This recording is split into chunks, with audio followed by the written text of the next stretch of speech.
बिस्मिल्लाहिर्रहमानिर्रहीम। अस्सलाम वालेकुम students, welcome back to another video of study time with Amara Shah. कैसे हैं आप सब? आई होप सो आप सब खैरियत से होंगे और आपने केमिस्ट्री का 10 वाला चैप्टर जो है वो स्टार्ट कर लिया होगा। स्टार्टिंग पे मैंने आपको बता दिया था इसमें कुछ लॉन्ग क्वेश्चंस हैं, कुछ शॉर्ट क्वेश्चंस हैं जो कि इंपॉर्टेंट हैं, और मैंने साथ साथ आपको मार्क भी करवा दिए थे। जिन स्टूडेंट ने अभी तक फर्स्ट वाला लेक्चर मेरा नहीं देखा 10 वाले चैप्टर का, सबसे पहले वो देखें, आपको प्ले लिस्ट से नजर आ जाएगा।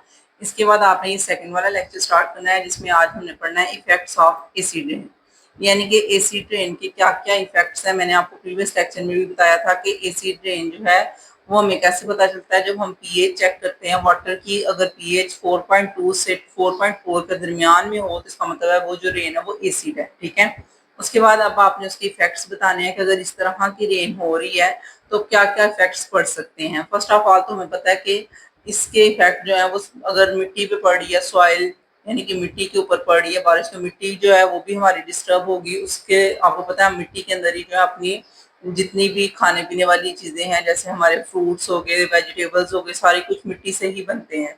तो जब वही खराब हो जाएगी तो हमारी ह्यूमन हेल्थ भी डिस्टर्ब होगी। इसके अलावा प्लांट्स वगैरह हो गए, इकोसिस्टम हो गया हमारा जितना भी है, तो ये यहाँ पे वो बताने लगे कि क्या क्या चीज इफेक्ट होती है। तो स्टार्ट करते हैं। Acid rain cause a number of adverse effects, यानी कि इसके बहुत ज्यादा इफेक्ट्स होते हैं। It tend to increase the acidity of the soil, यानी कि इसकी वजह से मिट्टी यानी कि सॉइल की भी एसिडिटी बढ़ जाती है। And threatens the human and aquatic animals, यानी कि इंसानों को और ह्यूमन को और एनिमल्स को भी इसका इफेक्ट हो रहा है, उसके जो है असरात हो रहे हैं। डिस्ट्रॉय द फॉरेस्ट, आपको पता है जंगलात इसकी वजह से डिस्टर्ब हो रहे हैं। पौधों के ऊपर जब एसिड रेन पड़ती है, दरख्तों के ऊपर पड़ती है, तो उनकी ग्रोथ जो है वो डिस्टर्ब हो जाती है। जब उनकी ग्रोथ खराब हो जाएगी, ग्रोथ नहीं होगी उनकी, तो इसका मतलब है फॉरेस्ट भी खत्म हो जाएंगे। और अगर जंगल खत्म हो गए तो फिर हमारे लिए ऑक्सीजन का सबसे बड़ा जरिया ही दरख्त है। अगर वो चले गए तो फिर हम जो है इंसान कैसे सरवाइव कर सकते हैं। And reduce the agriculture productivity, यानी कि हमारे जो एग्रीकल्चर है, जहाँ पे हमें फल सब्जियां वगैरह हमारी खाने पीने की चीजें सारी आ रही हैं जहाँ से, अब वो भी जो है डिस्टर्ब हो रहे हैं एसिड रेन की वजह से। Beside it can coded the buildings, यानी कि बिल्डिंग्स को खराब कर रहा है, उसके ऊपर जो बिल्डिंग्स जिस मटेरियल से बनेंगी हैं उस मटेरियल को डिस्टर्ब कर रहा है, तो बिल्डिंग जो है वो वीक हो रही है। तो अगर इमारतें वीक होंगी तो उनके गिरने का या उनके खराब होने का खदशा बढ़ जाएगा। तो इसका मतलब है कि फिर जहाँ जो लोग रह रहे हैं उनके अंदर, उन बिल्डिंग्स के अंदर, तो अगर वो बिल्डिंग गिर जाती है या खराब हो जाती है तो उन इंसानों को भी जो अंदर रह रहे हैं उनको भी नुकसान होगा, उनको भी खतरा होगा। उसके बाद मोनूमेंट्स हैं, यानी कि जो ऐसी यादगार चीजें हैं जो बनाई गई हैं, जैसे कि ताजमहल वगैरह, या इसके अलावा हमारे साइड पे देखा जाए तो आपको बताया शाही किला वगैरह, इस तरह की चीजें हैं, अब वो भी डिस्टर्ब हो रही है। स्टेटस ब्रिजेस एंड रेलिंग्स, आपको पता है ब्रिज इस तरह के बनाए जा रहे हैं, वो सीमेंट से ही बनते हैं। अगर उनके ऊपर भी एसिड रेन पड़ती है तो उनकी जो मजबूती है वो डिस्टर्ब हो जाती है। तो मजबूती अगर डिस्टर्ब होगी तो इसका मतलब है ब्रिज टूटने का खदशा होगा। Most important adverse effect of acid rain are follows, अब आपको नीचे उसने कुछ ऐसे इफेक्ट्स बताए हैं जो कि एसिड रेन के हो रहे हैं। उससे फर्स्ट ऑफ ऑल उसने सॉइल का बताया, यानी कि मिट्टी का, कि मिट्टी कितनी डिस्टर्ब हो रही है एसिड रेन की वजह से। Acid rain make the soil more acidic, जाहिर बात है उसकी एसिडिटी बढ़ जाएगी सॉइल की। At it dissolve and washes away nutrients present in the soil, कहता है वो खत्म कर देती है न्यूट्रिएंट्स को जो सॉइल के अंदर हमारे लिए फायदामंद है, पौधों के लिए फायदामंद है। Which are needed by plants, सारी बात है न्यूट्रिएंट्स की जरूरत होती है पौधों को जिसकी वजह से वो ग्रो करते हैं। It can also dissolve the toxic यानी कि जहरीले substance such as aluminium and mercury which are naturally present in the soil, और ये उनको भी डिस्टर्ब कर रही है, टॉक्सिक कर रही है। ठीक है, इसके अलावा सुनता है प्लांट्स, क्या क्या प्लांट्स को नुकसान हो रहा है एसिड रेन का, सारी बात है सॉइल की वजह से प्लांट को भी नुकसान हो रहा है। Damage the vegetable and plants, many plants can not live or grow in the acid soil, सारी बात है जब सॉइल ही एसिडिक हो जानी है तो ग्रो कैसे होंगे। And trees roots hold the soil together on hills and mountains areas, अब जिन एरियाज जैसे हिल्स हैं, पहाड़ियां हैं या माउंटेन्स वगैरह हैं, उनके ऊपर अगर जो है हमारी सॉइल डिस्टर्ब हो रही है और उसकी वजह से दरख्तों की जड़ें कमजोर हो रही हैं, तो फिर वो दरख्त गिरने के खदशे होंगे। और जारी बात है, जो लोग माउंटेन क्लाइंबिंग करते हैं उस जगह से अगर दरख्त डिस्टर्ब हो जाता है, मिट्टी कमजोर हो जाती है, तो वो लोग जो है जो क्लाइंबिंग करने के लिए गए हुए हैं उनको भी बड़ा ज्यादा नुकसान होता है, उनकी भी डेथ की वजह बन जाते हैं। If the trees are destroyed, then soil is washed away and new plants cannot grow there। कहता है अगर हमारी जो मिट्टी है वो डिस्टर्ब कर देती है दरख्तों को, और जो दरख्त है अगर वो टूट के खत्म हो जाते हैं वहां से, तो नए पौधे वहां पे उग नहीं सकते। ठीक है, नेक्स्ट हमारे पास आ जाता है इक्वेटिक लाइफ, यानी कि समंदरी जिंदगी जो है वो भी डिस्टर्ब हो रही है। Acid rain fall into the drain, streams, lakes and marshes rivers damage the aquatic life, यानी कि नदी नालों में से होता होता समंदर तक पहुंच जाता है और तमाम इक्वेटिक लाइफ को डिस्टर्ब कर रहा है ये पानी, जो कि एसिड रेन है। सारी बात है, रेन किसको कहते हैं? पानी को। और जब वो पानी जो है बहता बहता नदी नालों में जाएगा तो वो तमाम चीजों को डिस्टर्ब करेगा। Acid and make the water too acidic for animals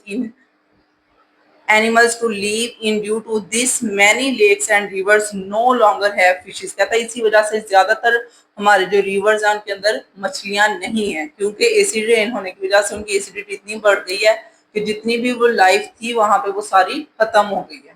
okay, अब नेक्स्ट पेज पे देख लेते हैं क्या है हमारे पास। यहाँ पे भी उन्होंने नेक्स्ट बताए हुए हैं ह्यूमन हेल्थ के बारे में है। पहला स्टेप कि ह्यूमन की हेल्थ जो है वो भी डिस्टर्ब हो रही है। उसकी वजह क्या है? वो भी एसिडिटी है। जारी बात है, जब वाटर में भी आ गई है, सॉइल में भी आ गई है, तो ह्यूमन को भी इफेक्ट करेगी। The acidification of surface water does not affect life directly। कहता है ये डायरेक्टली तो इफेक्ट नहीं करती। However, toxic substance leached from the soil plant can pollute the land water and supply and damage the human health। कहता है directly तो हमें इतनी इफेक्ट नहीं करती, लेकिन ये क्या है कि सॉइल के अंदर आ जाती है। फिर वाटर जो आपको पता है पानी जो है वो जमीन के नीचे होता है, जो हमारे घरों में आजकल हम इस्तेमाल करते हैं, पीते हैं, तो वो जमीन के अंदर से आता है। ठीक है, तो जब ये ऊपर वाला पानी जो है वो नीचे वाले पानी के साथ मिल जाएगा तो वो भी एसिडिक हो जाएगा, वो भी हमारे लिए नुकसान का बायस बनेगा। और उसी तरह जो एसिड रेन है वो दरख्तों पे या वेजिटेबल्स पे अगर पड़ती है तो वो वेजिटेबल हम खा रहे हैं तो वो भी हमारी हेल्थ को डिस्टर्ब करेगा। एग्रीकल्चर में क्या क्या आ रहा है?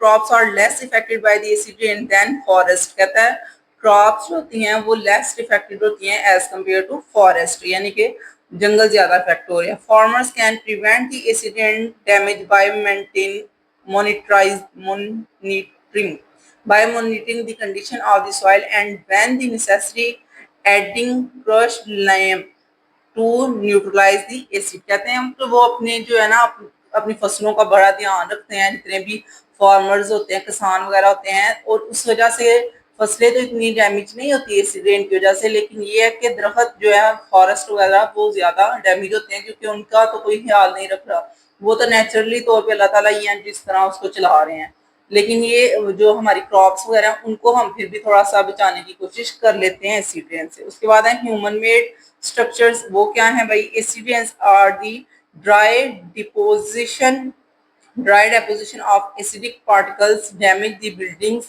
status automobiles and other structures made of stone। कहता है ये एसिड रेन है जो स्टोन की बनी हुई चीजें होती हैं या मेटल की बनी हुई चीजें जो होती हैं उनको जो है इतना डिस्टर्ब होती, यहाँ पे वो बताना चाह रहे हैं। हिस्टोरिकल बिल्डिंग्स लाइक पैराथोनिक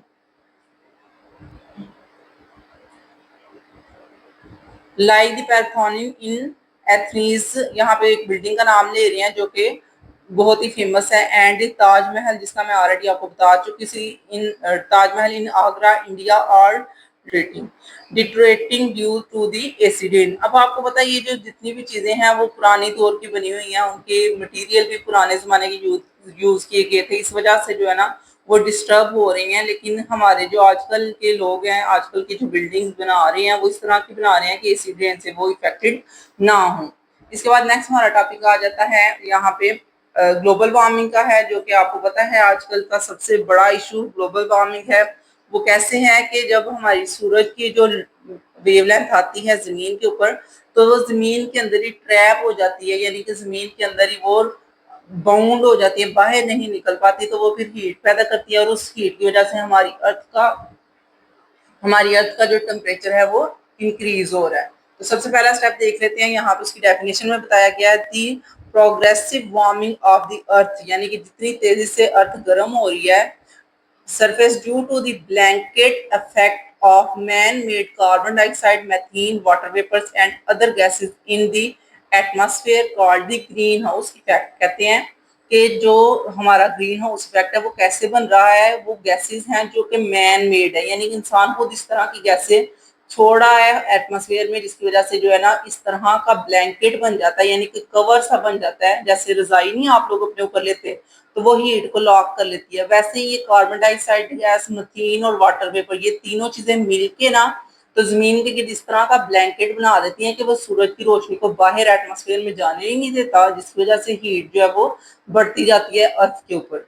ठीक है, तो ये डेफिनेशन आपने याद रख लेनी है, इस डेफिनेशन को लिख के एक दफा प्रैक्टिस करनी है, क्योंकि ये शॉर्ट क्वेश्चन के लिहाज से भी इंपॉर्टेंट है और लॉन्ग क्वेश्चन में भी पूछा जा सकता है ग्लोबल वार्मिंग का क्वेश्चन। ओके, इसके बाद हमारे पास नीचे आ जाता है सोलर के बाद, यहाँ पे सोलर रेडिएशन जो है हेडिंग आपकी होगी जो मैंने यहाँ पे लिखी हुई है। ठीक है, तो सबसे पहले आपने बताना है sun emit the short wave radiation that process through the green house gases to the heat the surface of the earth. कहता है कि सूरज से इमिट होने वाली जो शॉर्ट वेवलेंथ की रेडिएशन है वो पास आउट हो जाती है इस ग्रीन हाउस गैसेस की। इन तीनों गैसेस को हम ग्रीन हाउस गैसेस कहते हैं। ठीक है, कार्बन डाइऑक्साइड गैस, मीथेन और वाटर, ये तीनों मिलके जो है ग्रीन हाउस इफेक्ट बना रही हैं और कहते हैं कि सूरज की रोशनी जो है वो इन तीनों के अंदर से गुजर के आ जाती है अर्थ के ऊपर, लेकिन दोबारा ये जो है इनके अंदर से पास आउट नहीं हो पाती, क्योंकि जब वो आके जमीन के साथ स्ट्राइक करती है तो अपनी एनर्जी जो है अर्थ को दे देती है, खुद जो है वो लेस एनर्जी हो जाती है उसकी और वेवलेंथ उसकी बढ़ जाती है, तो फिर इस वजह से वो जो है दोबारा उस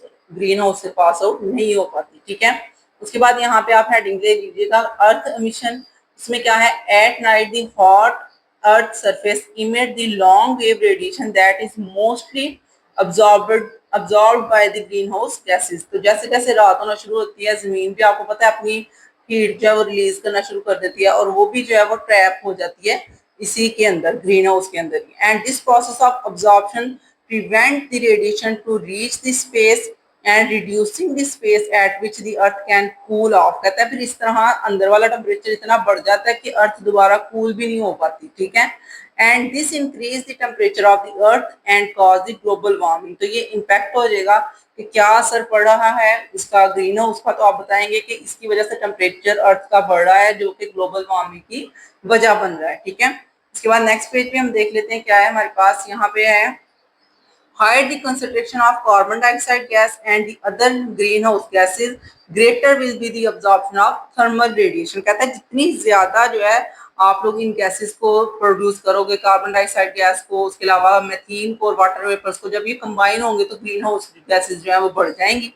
अगर ग्रीन हाउस गैसेस बढ़ गई हैं तो देन हमारे पास जो है वो अर्थ की गर्माहट यानी कि हीट भी बढ़ जाएगी एंड जारी बात है थर्मल रेडिएशन भी बढ़ जाएंगे and greater will be the increase in global warming, तो ग्लोबल वार्मिंग भी बढ़ जाएगी। इसके बाद आगे आ जाता है हमारे पास sources of green house gases, यानी कि कौन कौन से ऐसे सोर्सेज हैं जिनकी वजह से ग्रीन हाउस गैसेज बढ़ रही हैं, यानी कि क्या क्या ऐसी चीजें हैं जो पैदा की जा रही हैं जिसकी वजह से ग्रीन हाउस गैसेज जो है वो एटमोसफेयर में बढ़ रही हैं, इंक्रीज हो रही हैं। ओके, इसमें यहाँ पे आ जाता है ये डू यू नो वाली लाइन भी आपने एक दफा पढ़ लेनी है। ठीक है, वो भी इंफॉर्मेशन का ही बता रहे हैं और ओजोन के हवाले से और एसिड रेन की बात कर रहे हैं। Due to the burning of large amount of coal, कहते हैं जितनी ज्यादा कॉयल को आप जलाते हो, ऑयल को एंड नेचुरल गैस को, the amount of green house gases, carbon dioxide gas and other with other gases in the atmosphere has increase for last 300 years. कहता है पहले जो हमारे पास था ना इतनी ये गैसेस नहीं होती थी, अब जैसे जैसे हम कोयले को, ऑयल को, नेचुरल गैसेस को जलाना शुरू कर दिया है, क्योंकि जारी बात है इंडस्ट्री को रन करवाने के लिए हमें इन चीजों को जलाना पड़ता है, तो जब हम इनको जलाते हैं तो उससे जो है कार्बन डाइऑक्साइड गैस इतनी ज्यादा पैदा हो रही है जो कि ग्रीन हाउस की सबसे बड़ी एक वजह बनती है कार्बन डाइऑक्साइड गैस। ठीक है, तो ये पिछले 300 सालों से हम सबसे ज्यादा इसके ऊपर काम कर रहे हैं कोयल को जलाने में, तो इस वजह से पिछले 300 सालों में हमारी जो ओजोन लेयर है वो भी डिस्टर्ब हो रही है और ग्रीन हाउस गैसेस भी इंक्रीज हो रही हैं। About half of this carbon dioxide gas is utilized by plants life during the photosynthesis। कहता है कि जारी बात है आपको पता है कि जितने भी पौधे हैं वो फोटोसिंथेसिस में कार्बन डाइऑक्साइड गैस इनहेल करते हैं। आधी तो वो इनहेल कर लेते हैं, लेकिन जो आधी बच जाती है उसका फिर क्या करेंगे। As the human being cut off forest, अब लोग जो हैं वो दरख्त भी इतने ज्यादा काटना शुरू कर दिए हैं, तो वो जो ट्रीज कट हो रहे हैं उसकी वजह से फिर भी दरख्त कम होंगे तो सारी बात है वो जो हमारे पास कार्बन डाइऑक्साइड गैस थी वो बर्न नहीं होगी। तो नेक्स्ट फिर यहाँ पे क्या लिखा हुआ है, the activity of the trees to remove CO2 from the air is damage. यार बात है, जब वो CO2 गैस नई प्लांट्स अपने अंदर इनहेल करेंगे तो फोटोसिंथेसिस के जरिए, तो इसका मतलब है कार्बन डाइऑक्साइड गैस जो आधी यूटिलाइज हो रही थी अब वो हाफ भी यूटिलाइज नहीं होगी।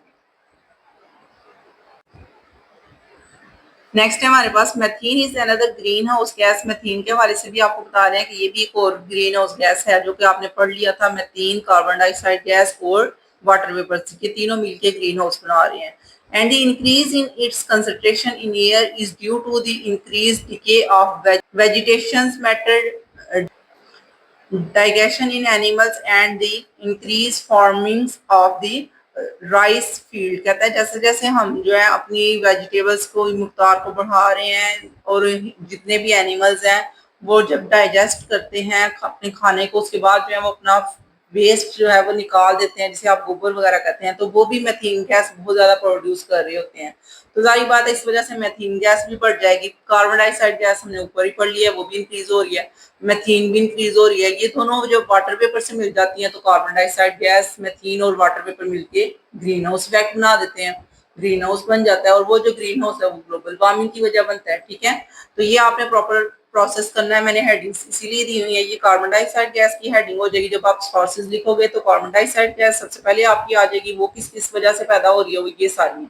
मेथीन किस किस वजह से पैदा हो रही है वो यहाँ पे लिखी हुई है। ठीक है, इसके अलावा यहाँ पे ये जो आपको नजर आ रहा है ना, ये भी आपने याद करना है। Sunlight pass through the green house gases and warm everyday on the earth, ये लाइन आपको बता रहे हैं। उसके बाद the earth warm up and give out heat and some heat pass through the greenhouse gases but some of its trap inside warming up the earth। कहता है जब अर्थ रात के टाइम अपनी हीट रिलीज करती है तो कुछ तो ये ग्रीन हाउस से अब बाहर निकल जाती है गैसेस, कुछ तो हीट निकल जाती है, लेकिन ज्यादा जो है अंदर ही ट्रैप हो जाती है यानी कैद हो जाती है। इसके बाद नीचे लिखा हुआ है वाटर वेपर्स की हेडिंग आप देख लीजिएगा। Water vapours are earth most abundant green house gas and it is responsible for about half of the earth green house effect. कहता है आपको पता है पानी तो एटमॉस्फेयर के अंदर है ही है, अब वो पानी जो है आधा यानी कि 0.5% जो है वो ग्रीन हाउस को इफेक्ट कर रहा है। इसके बाद नेक्स्ट है हमारे पास the remaining carbon dioxide gas which is not utilised in photosynthesis goes on, जितनी आधी रह गई है कार्बन डाइऑक्साइड गैस, सारी बात है वो फोटोसिंथेसिस के जरिए तो पौधे जो अपने अंदर इनहेल नहीं कर रहे। अब उसका क्या होगा कि वो जो है एटमॉस्फेयर के अंदर आ जाएगी और वो एटमॉस्फेयर के अंदर आके क्या करेगी, एक थिक लेयर बनाएगी। थिक लेयर बना के तो फिर क्या होगा, जब वो थिक लेयर बना देगी तो वो लेयर क्या है, एक इस तरह होता है जैसे एक हमारे अर्थ के गिर्द जो है एक शीट सी बन जाती है ग्रीन हाउस की, जो कि अपने अंदर ट्रैप कर लेती है हीट को। And this layer behave like a glass sheet, सारी बात है वो एक शीट सी बन जाती है जो कि ग्रीन हाउस की तरह से बिहेव कर रही है। And solar radiation but does not allow it to escape out. कहता है सोलर रेडिएशन जो सूरज से आने वाली रेडिएशन है वो अंदर तो आ जाती है लेकिन बाहर नहीं निकल पाती। As the result of this the average temperature of the earth is rising, इसी के रिजल्ट में जो है एवरेज टेम्परेचर जो है वो बढ़ता जा रहा है, जिसकी वजह से हमारी अर्थ का जो है वो वेदर बिल्कुल चेंज हो गया। अब नेक्स्ट पेज पे देख लेते हैं क्या है हमारे पास। यहाँ पे भी आगे वही आपको ग्रीन हाउस के हवाले से ये अभी टॉपिक खत्म नहीं हुआ। यहाँ पे लिखा हुआ है a rise of a few degree in temperature may seem small but it can be enough to cause this significant change in the climate. कहता है थोड़ा सा टेम्परेचर बदले तो ये बहुत स्मॉल बात है, छोटी बात है, लेकिन अगर आप लोग अपने वेदर को देखो तो हमारा वेदर बिल्कुल चेंज हो गया। गर्मियां बहुत ज्यादा होती हैं और सर्दियां जो है मंथ कम हो गए हैं। At the moment it is difficult for scientist to say how big change will be and where the worst effect will occur. कहता है अब साइंसदानों के लिए ये बताना मुश्किल हो गया कि कितना ज्यादा वेदर चेंज हो चुका है और कितना गलत इफेक्ट पड़ रहा है ग्रीन हाउस का। This can damage the agriculture and food production as well. इसकी वजह से एग्रीकल्चर यानी कि हमारी जितनी भी खुराक का जरिया है वो भी तबाह हो रहा है और इसके अलावा जो है हमारी जो चीजें हैं, जितनी भी खाने पीने वाली चीजें थी वो सारी की सारी डिस्टर्ब हो रही हैं, हमारी सन्नत तबाह हो रही है। ठीक है, इसके बाद आ जाएगा नेक्स्ट, यहाँ पे लिखा हुआ है The effect of the climate change may be physical and ecological, social और इकोनॉमिकल। कहता है ये जो चेंज हो रहा है वेदर का वो फिजिकली तौर पे, इकोनॉमिकली तौर पे भी इफेक्ट कर रहा है। The following four adverse effect of global warming. अब आगे भी वो चार और इफेक्ट ग्लोबल वार्मिंग के ही बता रहे हैं। यानी कि ये लॉन्ग क्वेश्चन है जो तकरीबन हमारा यहाँ तक आएगा नेक्स्ट पेज तक, ठीक है। पीछे से स्टार्ट होगा आपका ये लॉन्ग क्वेश्चन, ये यहाँ तक कंप्लीट आप लॉन्ग क्वेश्चन करेंगे। तो यहाँ पे लिखा हुआ है राइजिंग सी लेवल, जारी बात है सी लेवल भी बढ़ रहा है, पानी जो है वो हमारे पास बढ़ता जा रहा है। High temperature will make the water to the sea and ocean expand, यानी कि पानी बढ़ता जाएगा, जमेगा नहीं, जो आइस बन जाती थी अब वो पिघलना शुरू हो गया। Ice melting and the Antarctic and Greenland will flow into the sea. कहता है जो हमारे पास ये दो ऐसे आइलैंड थे और एंटार्क्टिक एंड ग्रीनलैंड, ये दोनों जो है अब बिल्कुल समंदर के अंदर है। And it result in high sea level, this phenomena will threaten the low-lying coastal areas of the world such as the Netherlands and Bangladesh। आपको दिखा रहे हैं कि कुछ इस तरह की कंट्रीज हैं जो बिल्कुल पानी के अंदर डूब रही हैं, इसी की वजह से पानी क्योंकि बढ़ता जा रहा है, पानी का लेवल जो है वो इंक्रीज हो गया, ठीक है। एंड इंक्रीज इन रेनफॉल्स, अब आपको पता है बारिशें भी ज्यादा हो रही हैं और आजकल तो इस तरह का मौसम है कि एकदम बारिश का मौसम बन जाता है और फिर हफ्तों हफ्तों बारिश होती रहती है। और आप लोगों ने न्यूज में भी सुना होगा कि वो दरिया के बारे में बता रहे थे जो एकदम पानी आया और उसकी वजह से लोग जो है वो डूब गए हैं, ठीक है। Increase in rainfall, there may be the enormous increase in rainfall in a few regions which may increase the sea level, and this ultimately will cause the worldwide flood engage and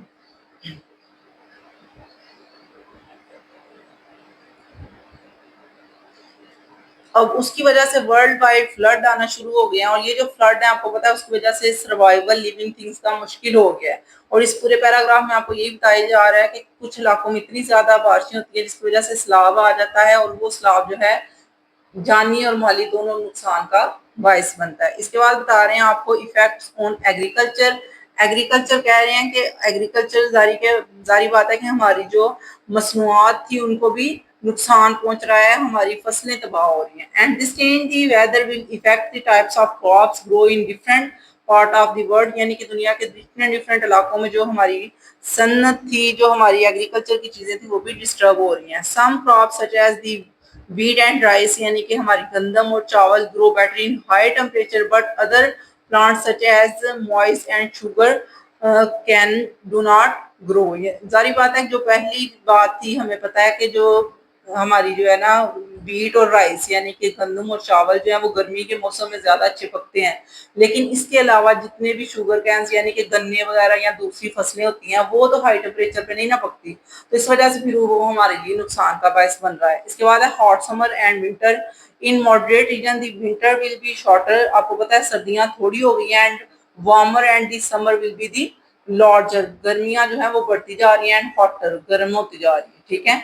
तो ये यहाँ पे बताया जा रहा था, ये हमारा लॉन्ग क्वेश्चन था जो कि एसिड रेन के इफेक्ट्स बता रहे थे। इसके बाद हमारे पास सॉरी एसिड रेन के ग्लोबल वार्मिंग के इफेक्ट थे। इसके बाद है नेक्स्ट हमारे पास strategies to reduce the environmental issues. अब आपको वो हल बताएंगे जो कि बहुत ही इंपॉर्टेंट लॉन्ग क्वेश्चन है। इसमें बताया जा रहा है कि क्या क्या ऐसे हल हैं जिनकी वजह से हम अपनी इन्वायरमेंट को बचा सकते हैं एसिड रेन से या ग्लोबल वार्मिंग से, ठीक है। Huge amount of pollutants, gases are thrown out and the atmosphere by burning fossil fuel। कहता है ज्यादा से ज्यादा गैसेस जो है पोल्यूटेंट जो है वो एटमॉस्फेयर में आ रहे हैं जो कि ज्यादा किसी वजह से है, फोसिल फ्यूल की वजह से, ऑटोमोबाइल की वजह से या फिर aeroplane, industrial machines and coal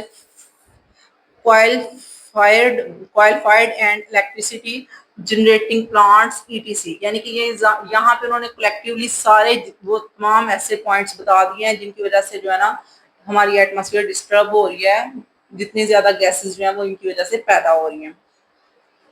ETC are the mainly responsible for the extremely polluted air specially in big cities, यानी कि जितने बड़े शहर हैं उतनी ज्यादा इनमें ये ऑटोमोबाइल्स हैं, उतने ज्यादा फॉसिल फ्यूल को जलाया जा रहा है। Scientist have developed a number of different way to control this menace of pollution, यानी कि इस पोल्यूशन को रोकने के लिए साइंसदानों ने डिफरेंट ऐसे जरिए बताए हैं और उनमें से सबसे पहले है प्लांटिंग ट्रीज, यानी कि पौधों को लगाया जाए। ये पहली हेडिंग होगी आपकी। It is through that helpful and removing the air pollution, कहता है ये बहुत ज्यादा हेल्पफुल है, ये हमारी सोच है, हमारी थॉट है, एंड इसके जरिए जो है हम अपनी पोल्यूशन को साफ कर सकते हैं, एयर पोल्यूशन को। आ वेल नोन प्रोसेस, ये एक बहुत ही वेल नोन यानी कि जाना माना प्रोसेस है, and carried out by the plants in photosynthesis and in which plant can clean the air through absorption of carbon dioxide gas and releasing oxygen। सारी बात है, ये दो तरह से अमल करेगा कि ये कार्बन डाइऑक्साइड गैस को भी खत्म करेगा जो कि ग्रीन हाउस इफेक्ट की वजह बनता है, इसके अलावा ज्यादा से ज्यादा ऑक्सीजन पैदा करेंगे प्लांट्स जो कि हमारे लिए फायदेमंद होगा, उसकी वजह से हमारे जो सांस लेने में बेहतरी आएगी। This famous and this famous reaction take place in the presence of sunlight and catalyzed by the chlorophyll and the green pigment present in the leaves। कहता है ये प्रोसेस कैसे होता है, उसने बताया कि कार्बन डाइऑक्साइड गैस और वाटर जो है वो कंबाइन होते हैं सनलाइट की मौजूदगी में, और एक जो है क्लोरोफाइल जो है वो हमारे पास एक कैटलिस्ट है जो यूज किया जाता है रिएक्शन की मकदार को बढ़ाने के लिए। फिर वो कन्वर्ट हो जाएगा हमारे पास C6H12O6 यानी कि ग्लूकोज में, प्लस दो मालिक्यूल जो है वो हमारे पास यहाँ पे ऑक्सीजन के बता रहे हैं, सॉरी 6 मालिक्यूल जो है वो ऑक्सीजन गैस के भी आ जाएंगे। ठीक है, तो जारी बात है फोटोसिंथेसिस के जरिए आपको रिएक्शन बताया गया है कि कौन सा ऐसा रिएक्शन होता है जो कि ऑक्सीजन प्रोड्यूस करता है और कार्बन डाइऑक्साइड गैस को ऑब्जॉर्ब कर लेता है। ठीक है, अब नेक्स्ट पेज पे देख लेते हैं क्या है। नेक्स्ट है हमारे पास the particulate matter present in the atmosphere is also removed by the plants when it is decomposed on leaves and branches and trunk surface। सारी बात है, जितने भी पार्टिकल्स जो एयर के हैं, एयर के अंदर डस्ट के पार्टिकल्स हैं, वो भी जो है वो इन्हीं पत्तों के जरिए जो है वो रिमूव हो जाते हैं, क्योंकि पत्तों के ऊपर ये पड़ते हैं, फिर जब बारिश होती है तो ये वॉश आउट हो जाते हैं और वही जो है हमारे लिए फायदेमंद चीज है। इसके बाद सेकंड हेडिंग हो गया आपकी ये कैटालिटिक कन्वर्टर, यानी कि ऐसे कन्वर्टर जो है आजकल यूज करें जो ऑटोमोबाइल के अंदर से कार्बन डाइऑक्साइड गैस को कम रिड्यूस होने दें। Are used in the executed system of the modern day automobiles to reduce the emission for the internal combustion engines, यानी कि इंजन के अंदर से जो जितनी ज्यादा हार्मफुल गैसेस निकल रही हैं उनको कंट्रोल करता है ये कैटालिटिक कन्वर्टर। ठीक है, due to non availability of the enough oxygen and the carbon fuel in the engine does not burn। कहता है क्योंकि हमारे पास ऑक्सीजन, आपको पता है ना, ऑक्सीजन की वजह से जो है आग ज्यादा जलती है, तो कहते हैं ऑक्सीजन तो इतनी होती नहीं है, इस वजह से इंजन जो है वो हमारा डिस्टर्ब हो रहा है और उसमें कार्बन डाइऑक्साइड गैस और वाटर जो होता है वो भी कम्प्लीटली जो है बर्न हो रहा होता है, and thus the toxic by product like CO and the carbon hydrocarbon are produce. इसकी वजह से कार्बन डाइऑक्साइड गैस और हाइड्रोकार्बन जो है वो पैदा हो रहे होते हैं। ठीक है, 3 वेज उसने बताए हैं कैटालिटिक कन्वर्टर के जो कि हेल्पफुल होते हैं, 3 प्रोसेस होते हैं, तीनों प्रोसेस के जरिए जो है ना वो कार्बन डाइऑक्साइड गैस को कम जो है वो पैदा करने की कोशिश कर रहे होते हैं। उसमें हमारे पास 2NO जो है वो N2 और O2 में चेंज कर दो, यानी कि जारी बात है 2NO हमारे लिए बहुत ज्यादा खतरनाक होता है, उसको हम इस तरह कैटालिटिक कन्वर्टर के जरिए तोड़ देते हैं। उसके बाद ऑक्सीडाइज CO2, हम CO यानी कि कार्बन डाइऑक्साइड गैस जो है उसको भी तोड़ देंगे, यहाँ पे उसने यहाँ पे उसका प्रोसेस बता दिया। इसके बाद है ऑक्सीडाइज हाइड्रोकार्बन, यानी कि हाइड्रोकार्बन को ऑक्सीडाइज करके नेक्स्ट हमारे पास यहाँ पे वाटर के मॉलिक्यूल वगैरह बना दिए जाते हैं। ठीक है, तो ये 3 प्रोसेस थे जिनके जरिए कैटालिटिक कन्वर्टर के जरिए हम जो है टॉक्सिक गैसेस जो है उनको रिड्यूस करते हैं। इसके बाद एक और अपनी हेडिंग आ जाएगी यहाँ पे फ्यूल्स के हवाले से, आप बता देंगे fuel use the fuels which have the significantly less sulphur, यानी कि ऐसे फ्यूल यूज करो जिसके अंदर सल्फर कम हो, क्योंकि आपको पता है सल्फर ही एक वाहद वजह है जो कि कार्बन डाइऑक्साइड गैस और बाकी डिफरेंट गैसेस को पैदा कर रहा होता है। ठीक है, तो आप इस तरह की चीजें यूज करो जिनके अंदर सल्फर कम हो, यानी कि फॉसिल फ्यूल, सारी बात है जब आप बर्न करते हैं तो उसकी फॉसिल फ्यूल के अंदर सबसे ज्यादा सल्फर होता है, तो आप फॉसिल फ्यूल को यूज ना करो, उसकी जगह पे कोई और चीज यूज कर लो। ठीक है, तो ये जो आपका पॉइंट है ये यही बता रहा है कि आप जो है सल्फर को कम सल्फर यूज करें। इसके बाद नेक्स्ट पॉइंट है हमारे पास discourage the excessive use of fossil fuels. वही बात है, ऊपर वाली बात है, ऊपर उन्होंने बोला था सल्फर ना हो तो नीचे वही बात बता रहे हैं कि फॉसिल फ्यूल कम यूज करें, क्योंकि हमें पता है फॉसिल फ्यूल के अंदर सबसे ज्यादा सल्फर पाया जाता है। ठीक है, और उसके अलावा यहाँ पे एक चौथा पॉइंट आपको बता रहे हैं कि आप क्या चीज यूज करें जिसकी वजह से ये कम हो सकता है, वो है रीन्यूएबल सोर्सेज, यानी कि आप सूरज की रोशनी के ऊपर या पानी के ऊपर ज्यादा डिपेंड करें।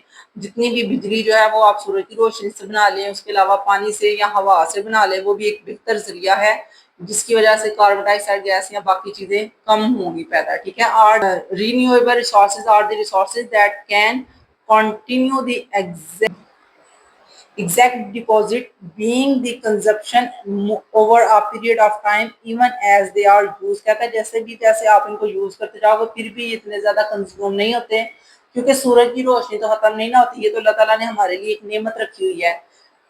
These resources include sun, wind, water, geothermal and biomass. Solar energy and wind energy have been proved to be very effective way of generating electricity without damaging the environment. और वही बात जो मैंने आपको बता दी थी, सूरज से, हवा से, पानी से, जियोथर्मल या बायोमास, इन तमाम चीजों से आप आसान तरीके से जो है वो बिजली पैदा कर सकते हैं इन्वायरमेंट को डिस्टर्ब किए बगैर। इसके बाद एक और यहाँ पे आपका टॉपिक लास्ट वाला है जो कि आज हमने कवर करना है, उसमें बता रहे हैं how to avoid harmful effect of air pollutants.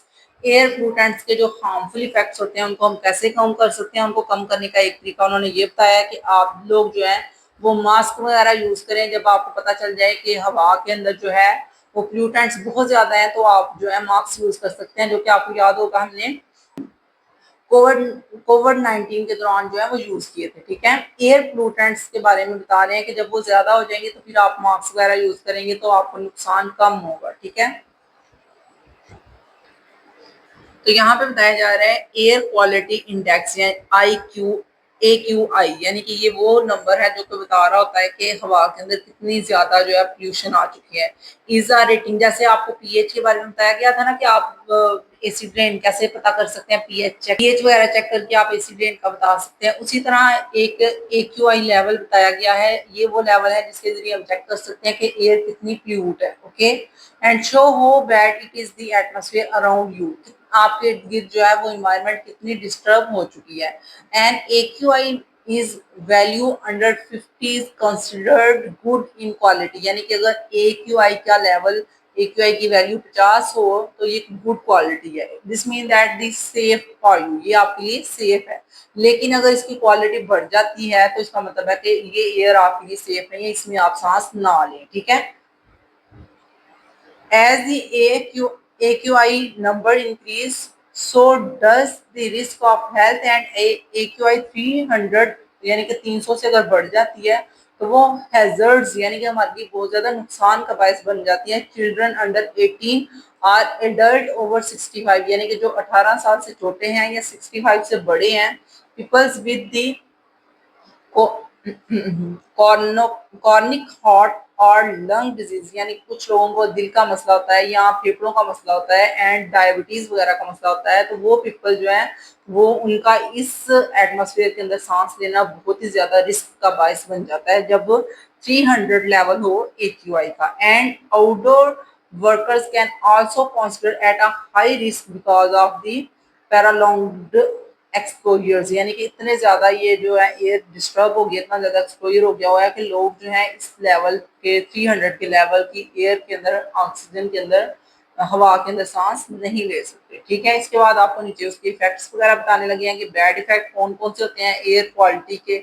और ये आपका लॉन्ग क्वेश्चन आ सकता है कि the following are the step should we take when the air quality is bad, हमें कौन कौन से ऐसे स्टेप करने चाहिए जबकि एयर का क्वालिटी जो है वो 300 से ऊपर हो जाए या 50 से भी अबव हो जाए। तो reduce the time you spend outdoor, आपको अपना बाहर का टाइम जो है उसको रिड्यूस करना चाहिए, बाहर कम निकलना चाहिए। Also reduce the insensitivity of outdoor activities, अपनी बाहर की जो एक्टिविटीज है उसको रिड्यूस करें जिसकी वजह से आपको घर से बाहर कम निकलना पड़े। According to the expert the chances of being affected by the unhealthy atmosphere increase if a person stay outdoor for longer period or involved in more laborious activities outdoor, यानी कि आप लोगों ने अगर बाहर जाना बंद ना किया तो साइंसदान यही कहते हैं कि आपका अनहेल्दी इन्वायरमेंट के अंदर सांस लेना जो है आपको नुकसान का बायस बन सकता है, आपके लिए बहुत ज्यादा मसले पैदा कर सकता है। If you are forced to go out, यानी कि अगर आप बाहर जाते रहते हैं, then consider wearing a mask, तो फिर आपके लिए जरूरी है कि एक मास्क ले लें, जैसे कि आपने कोविड के दिनों में मास्क पहनना शुरू किए थे। Unfortunately not all these mask provide the adequate safely agents particulate the matters, कहता है जितने भी आजकल मास्क आ रहे हैं वो इतने कंफर्म नहीं होते कि वो बिल्कुल आपको सेफ रखेंगे। सिर्फ वो मास्क है जो कि N95 है, ये फिल्टर कर देता है एयर को, बिल्कुल फिल्टर कर देता है, आपको नुकसान नहीं पहुंचता फिर उस एटमोसफेयर में सांस लेने से। ठीक है, तो आप कोशिश करें कि ये जो मास्क हैं N95 यही यूज करें, इसके अलावा कोई भी मास्क वगैरह यूज ना करें। और ये आपका एमसीक्यू भी आ सकता है कि कौन सा ऐसा मास्क है जो बिल्कुल फिल्टर कर देता है एयर को, वो है N95। Keep your indoor healthy by keeping the Windows and doors close, अपने इंडोर यानी कि अपने घर के माहौल को भी साफ सुथरा रखने के लिए अपनी विंडोज को बंद रखें, जाली वगैरह यूज करें अपनी विंडोज के आगे, या फिर अपने घर के दरवाजे जो होते हैं उनको क्लोज रखें, या इस तरह के पर्दे वगैरह यूज कर लें जो कि आपकी हवा जो है, गर्द हवा जो अंदर ना आ सके। If it is difficult to maintain the clean air in the entire room, then create a clean room by switching on air conditioner और एयर क्लीनर, यानी कि अगर आपको यकीन नहीं है कि आपका घर साफ है तो फिर आप एयर कंडीशनर यूज कर लें या फिर एयर क्लीनर यूज कर लें। If you experience such